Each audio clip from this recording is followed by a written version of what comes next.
Tony. അയ്യോ, നിക്ക് നിക്ക്, നീ അങ്ങനെ ഒറ്റയ്ക്ക് പോണ്ട. കൂട്ടിൽ ഒരാളെ കൂടി കൊണ്ടുപോയിക്കോ. ആ, ഈ പൂവിതൾ കൂടി കൊണ്ടുപോയിക്കോ. രണ്ടാളും കൂട്ടായി കുറേ ദൂരം പോണേ. അപ്പോ നീ ഇവിടെ തയ്ച്ചാവില്ലേ? ആ, മിന്നു ഇതെപ്പോ വന്നു? ഞാൻ നിന്റെ കിന്നാരം കേട്ട് നിൽക്കുമായിരുന്നു. ഈ തോണി ഉണ്ടാക്കാൻ അടുത്ത വീട്ടിലെ ചേച്ചി പഠിപ്പിച്ചു തന്നതാ. എന്നിട്ട് നീ എത്ര തോണി ഉണ്ടാക്കി? ഇതൊക്കെ ഞാനുണ്ടാക്കിയതാ. ഇതൊക്കെ വെള്ളത്തിൽ ഒഴുക്കാൻ വേണ്ടി കൊണ്ടുവന്നതാ ഞാൻ. തോണി തൊഴിയാനാണോ കൂടെ ഈ പൂതറുകൾ വെച്ചത്? അതൊന്നല്ല, തോണിക്കൊരു കൂട്ടായി വെച്ചതാ. നമുക്കിത് ഒഴുക്കി വിടാം. ആ ആ, പോട്ടെ പോട്ടെ, അങ്ങനെ പോട്ടെ. ആ, നമ്മുടെ തോണിയാശാൻ ഒഴുകാൻ തുടങ്ങി. ഇനി ദൂരെ പൊക്കോളും. പോട്ടെ പോട്ടെ. എന്നാ നമുക്ക് ടാറ്റ കൊടുക്കാം. ടാറ്റാ. ടാറ്റാ. അയ്യോ, അത് മുങ്ങി. മുഴുവൻ മുങ്ങിയിട്ടില്ല. ഞാൻ പോയി എടുത്തോണ്ട് വരാം. എന്നാ വേഗം ചെല്ല്.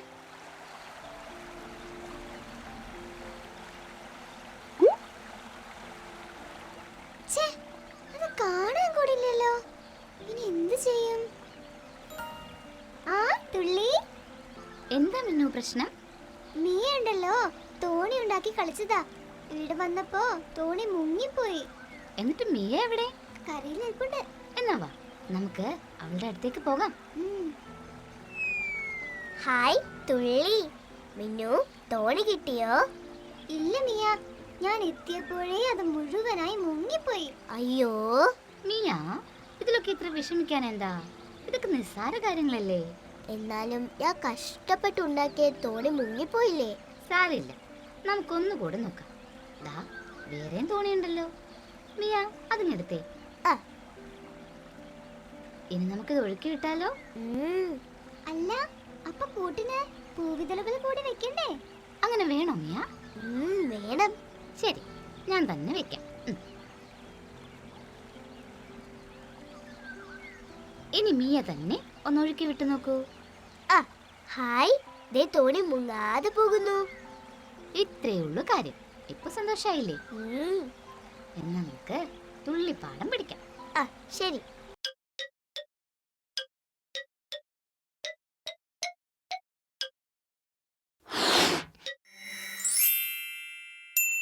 കാ കുടുംബത്തെയൊക്കെ പരിചയപ്പെട്ടു കഴിഞ്ഞില്ലേ? ഇന്ന് കായുടെ അയൽവക്കക്കാരനായ മറ്റൊരു അക്ഷരത്തെ പരിചയപ്പെടാം. ആളുടെ പേരാണ് ഖ. പറയാൻ കുറച്ച് കട്ടിയാണേ. ഒന്നുകൂടെ പറയാം. കാ കഴിഞ്ഞാൽ അടുത്ത അക്ഷരമാണ് ഖ. ഇനി ഖ എഴുതുന്നത് എങ്ങനെയെന്ന് നോക്കാം. കെ എന്നൊക്കെ എഴുതാൻ കായുടെ ഇടതുവശത്ത് നമ്മളൊരു ചിഹ്നം ചേർത്തിരുന്നില്ലേ? അതുപോലെ ഈ അക്ഷരത്തിന്റെയും തുടക്കം ഇങ്ങനെ ചെറിയൊരു പൂജ്യം പോലെ തുടങ്ങി വലുതായി വളച്ച് താഴേക്ക് കൊണ്ടുവന്ന് നിർത്താതെ ഒരു ചെറിയ വര നേരെ വരച്ച് പിന്നെയും നിർത്താതെ മുകളിലേക്ക് ഒരു വലിയ വര വരയ്ക്കുക. തീർന്നു. ഇതാണ് ഖ. ഒന്നുകൂടെ കണ്ടാലോ?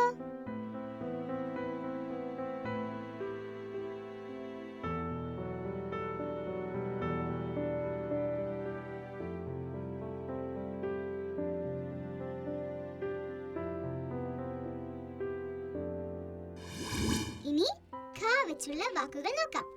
ഖരം, ഖനി. ഖ വെച്ച് തുടങ്ങുന്ന വാക്കുകളേക്കാൾ ഖ നടുവിലും അവസാനവുമായി വരുന്ന വാക്കുകളാണ് കൂടുതലുള്ളത്. നമ്മുടെ വിരലിന്റെ ഒരു ഭാഗത്തിന്റെ പേര് ഖ എന്ന അക്ഷരത്തിലാണ് അവസാനിക്കുന്നത്. അത് ഏതാണ്? ചങ്ങാതിമാർ തന്നെ കണ്ടുപിടിച്ചോളൂ. ഖ വെച്ച് കൂടുതൽ വാക്കുകളും എഴുതാൻ ശ്രമിക്കണേ.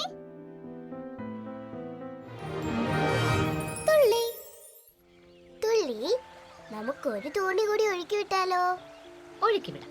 അതിനു മുമ്പ് ഇതുപോലെ കടലിൽ പോയി മുങ്ങിയ വലിയൊരു കപ്പലിന്റെ കഥ കേൾക്കണോ? ആ, കേൾക്കണം. എനിക്കും കേൾക്കണം. ഈ കപ്പലിന്റെ പേരാണ് ടൈറ്റാനിക്. അതൊരു സിനിമയുടെ പേരല്ലേ? ഇന്നാണ് തുള്ളി വാർത്തയിൽ ടൈറ്റാനിക് പോലെ വേറൊരു കപ്പൽ വരുന്നത് ഞാൻ പറഞ്ഞതാണല്ലോ.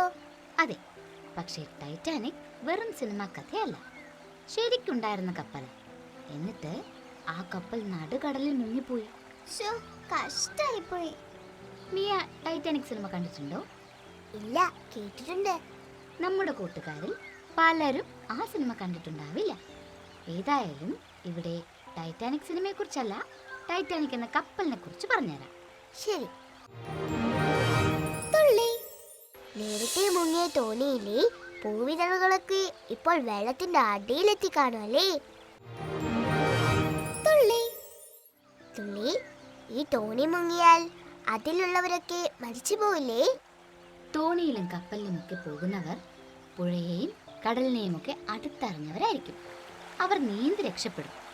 എങ്കിലും മഴയും കാറ്റുമുള്ളപ്പോഴും ആഴമുള്ള കടലിലുമൊക്കെ തോണി മുങ്ങിയാൽ വലിയ അപകടമാണ്. നേരത്തെ മുങ്ങിയ തോണിയിലെ പൂവിതളുകളൊക്കെ ഇപ്പോൾ വെള്ളത്തിന്റെ അടിയിലെത്തി കാണുമല്ലേ? പിന്നെ നമ്മൾ ഒഴുക്കി വിട്ട മുങ്ങാത്ത തോണിയിലുണ്ടായിരുന്നവർ ചിലപ്പോൾ ദൂരെ ഏതെങ്കിലും കരയിലും എത്തിയിട്ടുണ്ടാവും. ഹോ, ഈ തോണിയാത്ര ഒരു സംഭവം തന്നെ. ശരി ശരി, ഇനി ടൈറ്റാനിക്കിനെ കുറിച്ച് പറ തുള്ളി. ടൈറ്റാനിക് വലിയൊരു കപ്പലാ. ശരിക്കുള്ള പേര് RMS ടൈറ്റാനിക് എന്നായിരുന്നു. ഇതൊരു ആഡംബര കപ്പലായിരുന്നു. ആഡംബര കപ്പൽ എന്ന് വെച്ചാൽ എന്താ തുള്ളി? വലിയ പണക്കാർ സഞ്ചരിച്ചിരുന്ന ഒരുപാട് സൗകര്യങ്ങളൊക്കെ ഉള്ള കപ്പലാണ് ആഡംബര കപ്പൽ. ഈ ടൈറ്റാനിക് അതിന്റെ ആദ്യത്തെ യാത്രയിൽ തന്നെ കടലിൽ മുങ്ങിപ്പോയി. മുങ്ങിപ്പോയോ? അപ്പൊ അതിലുള്ളവരെല്ലാം മരിച്ചോ? കുറേ പേർ മരിച്ചു. കുറച്ചു പേരെ രക്ഷിക്കാൻ കഴിഞ്ഞു. 101 വർഷം മുമ്പാണ് ടൈറ്റാനിക് മുങ്ങിയത്. 101 വർഷം മുമ്പോ? അപ്പോ അന്നും കപ്പലുകൾ ഉണ്ടായിരുന്നോ? കപ്പലുകൾ പണ്ട് കാലം മുതലേ മനുഷ്യൻ യാത്ര ചെയ്യാൻ ഉപയോഗിച്ചിരുന്നു. 1912 ഏപ്രിൽ 12-നാണ് ടൈറ്റാനിക് യാത്ര തുടങ്ങിയത്. അങ്ങ് ദൂരെ യൂറോപ്പിലെ സതാംപ്ടൺ എന്ന സ്ഥലത്ത് നിന്ന് ആ കപ്പലിന്റെ ആദ്യത്തെ യാത്രയായിരുന്നു അത്. ആദ്യ യാത്രയിൽ തന്നെ കപ്പൽ മുങ്ങിയോ? എങ്ങനെയാ മുങ്ങിയത്? പറഞ്ഞുതരാം. അതിനു മുമ്പ് വേറെ ചില കാര്യങ്ങൾ കൂടി കൂട്ടുകാർക്ക് പറഞ്ഞു കൊടുക്കാനുണ്ട്. അതിനായി തുള്ളി വാർത്ത.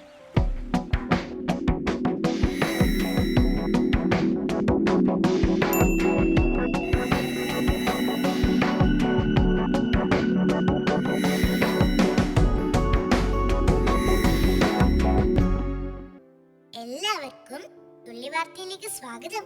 ചങ്ങാതിമാരുടെ മിടുക്കെന്താണെന്ന് ഞങ്ങൾക്കറിയാം. പക്ഷെ സായിപ്പിനും മദാമയ്ക്കും അതിനെക്കുറിച്ച് വലിയ പിടിയില്ല. അതുകൊണ്ട് അവർ നമ്മുടെ നാട്ടിലെ ഒരു സ്കൂളിലെത്തി. സ്വീഡനിൽ നിന്ന് കേരളത്തിൽ വന്ന വിദേശികളാണ് അതിന് മുന്നിട്ടിറങ്ങിയത്. നമ്മുടെ നാട്ടിലെ കാട്ടായിക്കോണം ഗവൺമെന്റ് മോഡൽ സ്കൂളിലാണ് അവർ ചെന്നത്. നമ്മുടെ ചങ്ങാതിമാരുടെ മിടുക്ക് കണ്ട് അവർ അന്തം വിട്ടു. 3 ഭാഷകളിലൊക്കെ നമ്മുടെ സ്കൂളിലെ കുട്ടികൾ പറയുന്നത് കേട്ട് സ്വീഡനിലെ അധ്യാപകരും ഡോക്ടർമാരും ബിസിനസ്സുകാരും ഒക്കെ ആയിരുന്നു അവർ. ശരിക്കും ഞെട്ടിപ്പോയി. നമ്മുടെ സർക്കാർ സ്കൂളിലെ സൗകര്യങ്ങൾ ക്യാമറയിൽ പകർത്താനും അവർ മറന്നില്ല. ഈ വാർത്ത പത്രങ്ങളിലൊക്കെ വന്നതായി ചങ്ങാതിമാർ ശ്രദ്ധിച്ചില്ലേ? ഏതായാലും കേരളത്തിലെ കുട്ടികളെ കുറിച്ചും സ്കൂളുകളെ കുറിച്ചുമൊക്കെ നല്ല അഭിപ്രായം പറഞ്ഞാണ് അവർ മടങ്ങിയത്. ഇനി നാളത്തെ വാർത്തയുമായി ഞാൻ എത്താമേ. നമസ്കാരം. തുള്ളി. തുള്ളി, അപ്പൊ ഇനി പറയൂ, എങ്ങനെയാ ടൈറ്റാനിക് മുങ്ങിയത്? 1912 ഏപ്രിൽ 12-ന് യൂറോപ്പിലെ സതാംപ്ടണിൽ നിന്നും അമേരിക്കയിലുള്ള ന്യൂയോർക്കിലേക്കായിരുന്നു ടൈറ്റാനിക്കിന്റെ യാത്ര. പക്ഷേ യാത്ര തുടങ്ങി 3-ാമത്തെ ദിവസം, അതായത് 1912 ഏപ്രിൽ 15-ന് ടൈറ്റാനിക് വലിയൊരു മഞ്ഞുകട്ടയിൽ ഇടിച്ച് അറ്റ്ലാന്റിക് സമുദ്രത്തിൽ മുങ്ങിപ്പോയി. മഞ്ഞുകട്ടയിൽ ഇടിച്ചാൽ കപ്പൽ മുങ്ങുമോ? പിന്നെ നിങ്ങൾ ഇവിടെ കാണുന്നത് പോലെ ചെറിയ മഞ്ഞുകട്ടയല്ല ഉൾക്കടലിലുള്ളത്. ഒരു കുന്നിന്റെയൊക്കെ വലിപ്പമുള്ള വലിയ മഞ്ഞുകട്ടയാ. അതിലിടിച്ച ഏത് കപ്പലും മുങ്ങും. അപ്പൊ ടൈറ്റാനിക് മുങ്ങി ഒരുപാട് പേര് മരിച്ചല്ലേ? വലിയ പണക്കാരായ 2224 യാത്രക്കാരായിരുന്നു ടൈറ്റാനിക്കിൽ ഉണ്ടായിരുന്നത്. അതിൽ 722 പേരെ മാത്രമേ രക്ഷിക്കാനായുള്ളൂ. ബാക്കി 1502 ആളുകൾ ടൈറ്റാനിക് ദുരന്തത്തിൽ മരിച്ചു. കഴിഞ്ഞ വർഷമാണ് ടൈറ്റാനിക് മുങ്ങിയിട്ട് 100 വർഷം തികഞ്ഞത്. അപ്പൊ ടൈറ്റാനിക് സിനിമ 100 വർഷം മുമ്പാണ് ഇറങ്ങിയത്? അയ്യോ, അല്ലല്ല. ടൈറ്റാനിക് മുങ്ങിയ സംഭവത്തെക്കുറിച്ച് പിന്നീട് സിനിമ എടുക്കുകയായിരുന്നു. 1997 ആ സിനിമ വൻ ഹിറ്റായി. കഴിഞ്ഞ വർഷം ടൈറ്റാനിക് മുങ്ങി 100 കൊല്ലം തികഞ്ഞപ്പോൾ ആ സിനിമ പിന്നെയും തിയേറ്ററുകളിൽ റിലീസ് ചെയ്തു. അപ്പോൾ കപ്പലിലും തോണിയിലും ഒക്കെ പോകുന്നത് ബസ്സിൽ പോകുന്നതിനേക്കാൾ അപകടമാണല്ലേ? ഏയ് അങ്ങനൊന്നുമില്ല. ഒരു ടൈറ്റാനിക് മുങ്ങിയിട്ടുണ്ടെങ്കിലും മറ്റു പല കപ്പലുകളിലും തോണിയിലും ഒക്കെ യാത്ര ചെയ്തിരുന്നവർ യാതൊരു പ്രശ്നവും കൂടാതെ കരയിലെത്തിയിട്ടുണ്ട്. പിന്നെ നമ്മുടെ നാട്ടിലും ടൈറ്റാനിക് പോലൊരു കപ്പൽ മുങ്ങിയിട്ടുണ്ട്. അതേത് കപ്പലാ? അത് പറഞ്ഞുതരാമേ, പക്ഷേ തുള്ളി വരയ്ക്ക് ശേഷം പോരെ? ആ മതി.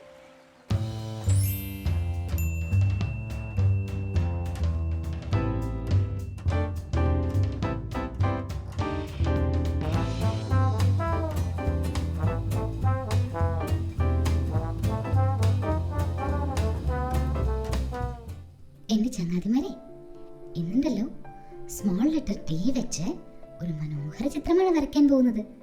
എന്താന്ന് കാണണ്ടേ? ദാ ആദ്യം നമുക്ക് ഡി എഴുതി നോക്കാം. എങ്ങനെയാ സ്മോൾ ലെറ്റർ ഡി എഴുതുക? ഇങ്ങനെയല്ലേ? ഇനി മുകളിലേക്ക് വരച്ച വരയിൽ നിന്ന് ഡിയുടെ ആ വട്ടത്തിലേക്ക് ഇങ്ങനെ ഒരു ചരിഞ്ഞ വര വരയ്ക്കണം.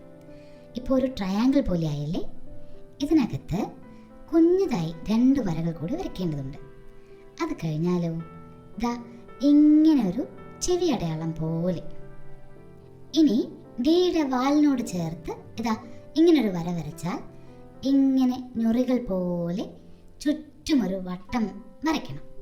ഇനി ആദ്യം വരച്ച ട്രയാങ്കിളിന് മുകളിൽ ഇങ്ങനെ 2 അടയാളം. ഇപ്പോൾ ഏകദേശം ഇതാരാണെന്ന് മനസ്സിലായല്ലേ? എന്നാൽ ഇനി കണ്ണുകളും വരച്ച് മൂക്കും വരച്ച് ഒരു ചെറിയ ചിരിയും കൂടി കൊടുത്ത് പിന്നെയോ നിറം കൊടുക്കണ്ടേ? നിറം കൊടുക്കുമ്പോൾ ഇതാരായി? ഡി എന്ന ലെറ്റർ ഒരു ക്ലൗൺ ആയല്ലേ? ഒന്നുകൂടി കാണണ്ടേ നമുക്ക്?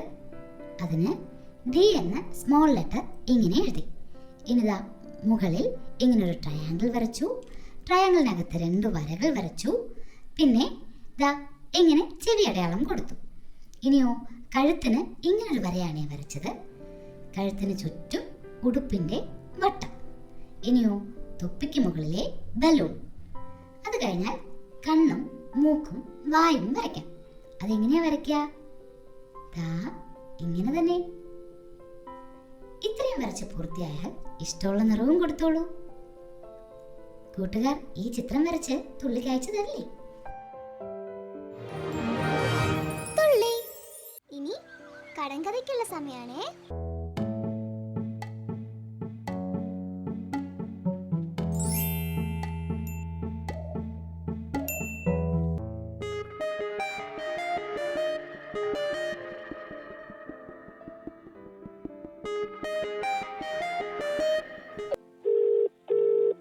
ഹലോ, ഹിലയാണോ?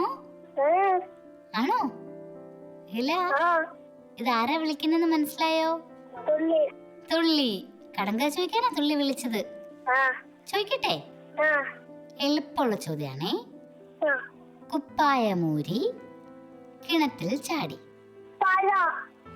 പഴം. ശരി ഉത്തരാണ്. പക്ഷെ എന്നാലും ഒന്നുകൂടി ശരിയാവണമെങ്കിൽ പഴം തൊലി കളഞ്ഞ് തിന്നുക. ശരിയാ. സമ്മാനം തരും കേട്ടോ. പിന്നെ ഒരു രഹസ്യം ചോദിക്കട്ടെ? ആരാ അവിടുന്ന് ചെവിയിൽ ഉത്തരം പറഞ്ഞു തന്നേ? ആണോ? ശരി. അടുത്ത ചോദ്യം ചോദിക്കട്ടെ? ഒരാൾക്ക് 2 തലയെക്കെട്ട്.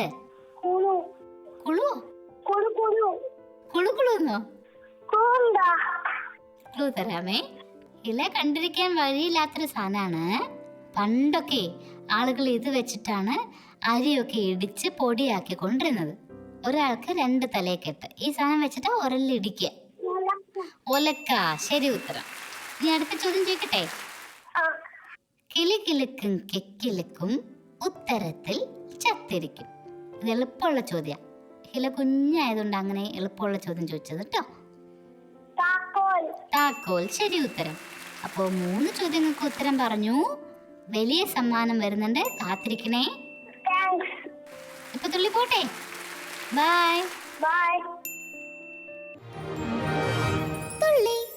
ഇനി നമുക്ക് ചങ്ങാതിമാരയച്ച കത്തുകൾ കാണാം. തുള്ളി. ഇനി നമുക്ക് ചങ്ങാതിമാരയച്ച കത്തുകൾ കാണാം.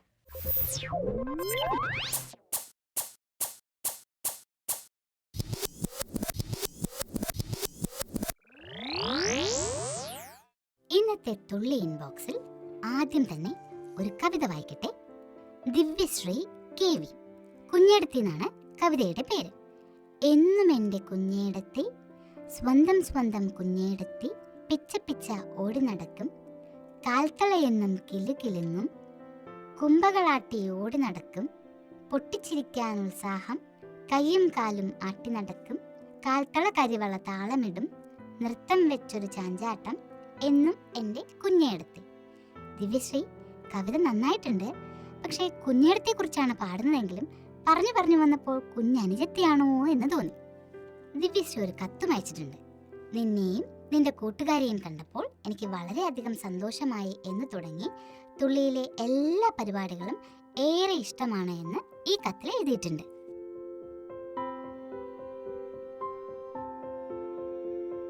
ഇനി അടുത്ത കത്ത്.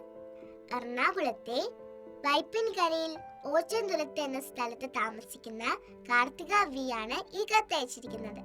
തുള്ളിക്ക് സ്നേഹാന്വേഷണങ്ങൾ അറിയിച്ചുകൊണ്ടുള്ളതാണ് ഈ കത്ത്. പത്തനംതിട്ടയിൽ നിന്ന് തുള്ളിയെയും തുള്ളിയുടെ ചങ്ങാതിമാരായ മിന്നുവിനെയും മീരയെയും അന്വേഷിച്ചുവെന്ന് പറഞ്ഞുകൊണ്ട് ഫിയോണ എഴുതിയ കത്താണിത്. ഫിയോണ 2 ചിത്രങ്ങളും വരച്ചയച്ചിട്ടുണ്ട്. ദാ ഇത് കണ്ടോ? അടുത്ത ചിത്രം കണ്ടോ? തുള്ളി വരയും തുള്ളി കടങ്കഥയും ഒക്കെ കഴിഞ്ഞില്ലേ? ഇനി നമ്മുടെ നാട്ടിൽ മുങ്ങിയ കപ്പലിനെ കുറിച്ച് പറ തുള്ളി. കൈരളി എന്നാണ് ആ കപ്പലിന്റെ പേര്. ഇന്ത്യയിലെ മർഗോവയിൽ നിന്നും അറബിക്കടലിലൂടെ ജർമ്മനിയിലേക്കാണ് ആ കപ്പൽ പോയത്. എന്നിട്ട് കൈരളി കടലിൽ വെച്ച് മുങ്ങിപ്പോയോ? കൈരളി ടൈറ്റാനിക് പോലെ മുങ്ങിപ്പോവായിരുന്നില്ല, കാണാതാവുകയായിരുന്നു. 1979 ജൂൺ 30 കൈരളി യാത്ര തുടങ്ങിയത്. ജർമ്മനിയിലേക്ക് ഇരുമ്പ് കയറ്റി കൊണ്ടുപോയ കപ്പലായിരുന്നു അത്. ആ കപ്പലിനെയും അതിലുണ്ടായിരുന്ന 52 ആളുകളെയും 3 ദിവസത്തിന് ശേഷം കാണാതെയായി. പിന്നെ ഇതുവരെ ആ കപ്പലിനെ പറ്റി ആർക്കും ഒന്നും അറിയില്ല.